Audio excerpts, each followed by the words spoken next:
Ever snapped at someone and later thought, why did I react like that? Or maybe you keep having the same arguments, but you don't know why. The truth is, emotional triggers are controlling your reactions, often without you realizing it. And ignoring them, that's like trying to drive with a blindfold on. But don't worry, by the end of this video, you'll know exactly how to identify and take control of your triggers before they sabotage your relationships.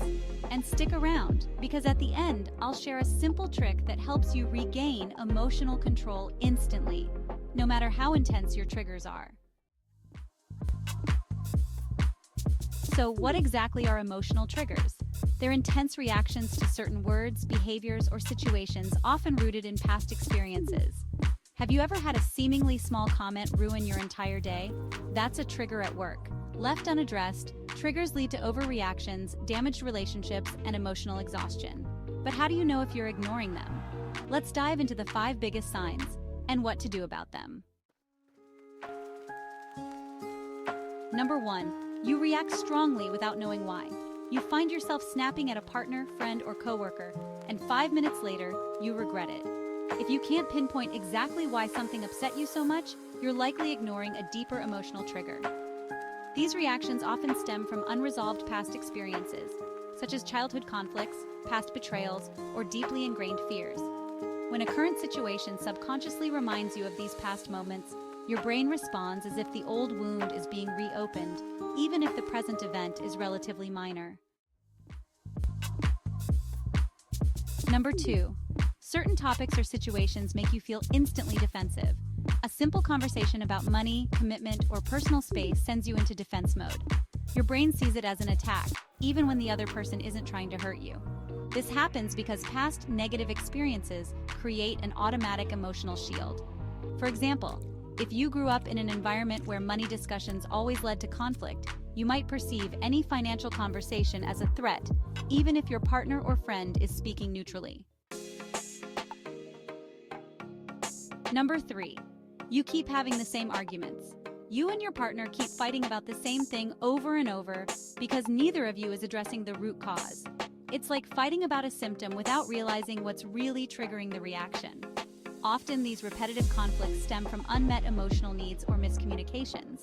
Instead of resolving the surface-level disagreement, it's important to ask yourself, what underlying fear, insecurity, or past experience is driving this argument? The answer can reveal deeper emotional wounds that need healing. Number 4. You feel emotionally drained after certain interactions. Some people or situations leave you exhausted, even if they didn't do anything directly wrong. That's because unprocessed emotional triggers take up a lot of mental energy. If you frequently feel depleted after spending time with certain individuals, it may be due to unresolved emotions linked to past relationships. Perhaps their tone, behavior, or even their energy reminds you of a difficult time in your life, triggering an unconscious emotional response that drains your energy. Number 5. You avoid certain conversations or situations altogether. Instead of addressing issues, you shut down, ghost, or avoid talking about things that bring up uncomfortable emotions.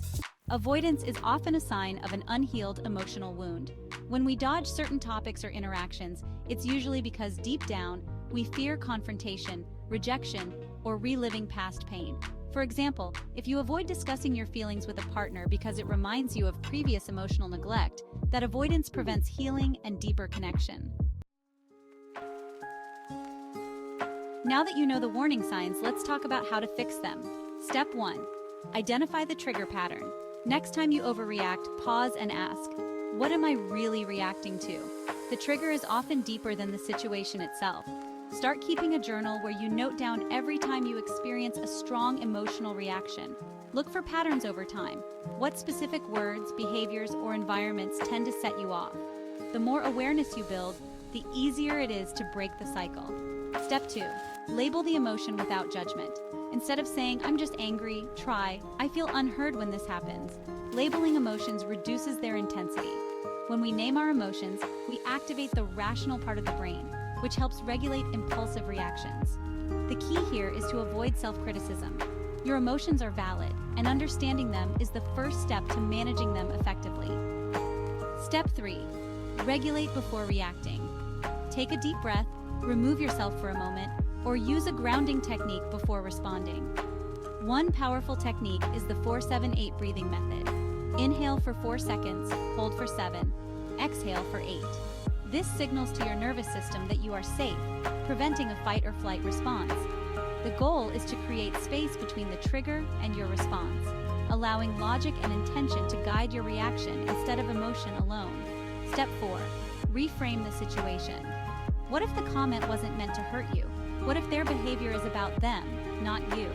When you shift perspective, you take control over how you interpret events. Ask yourself, is there another way to view this? For example, instead of assuming someone was intentionally dismissive, consider whether they might have been stressed or distracted. This small mindset shift can help prevent unnecessary conflict and emotional distress. Step 5. Do inner work on the root cause. Triggers are usually linked to past pain.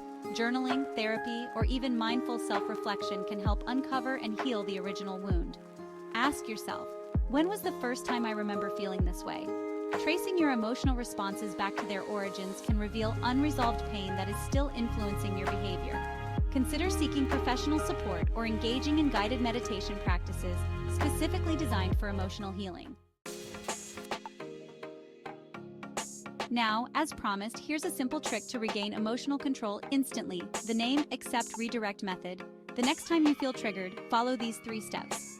First, name the emotion. Say it out loud or in your head. I feel frustrated or I feel dismissed. Next, accept it without judgment. Remind yourself, it's okay to feel this way. This is a temporary reaction. Finally, redirect by focusing on a calming action, whether it's taking a slow breath, stepping away for a moment, or choosing to respond instead of react. This method helps interrupt the automatic emotional response and puts you back in control.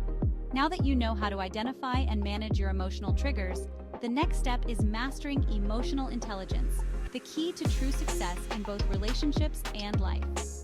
Click here to watch The Secret Sauce of Successful People, Emotional Intelligence, where you'll learn the 5 essential components of EQ and how to apply them in everyday situations. Don't miss it.